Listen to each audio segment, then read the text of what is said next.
आरोग्यम् आयुकावार्तसिद्धये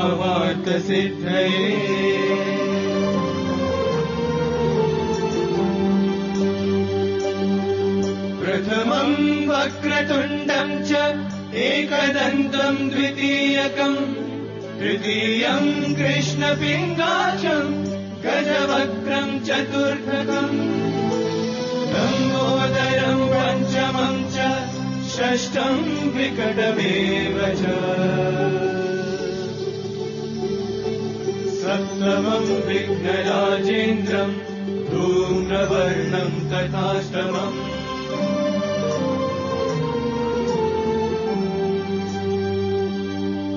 नवमम् बालचन्द्रम् च दशमम् तु विनायकम् एकादशम् गणपतिम् द्वादशम् तु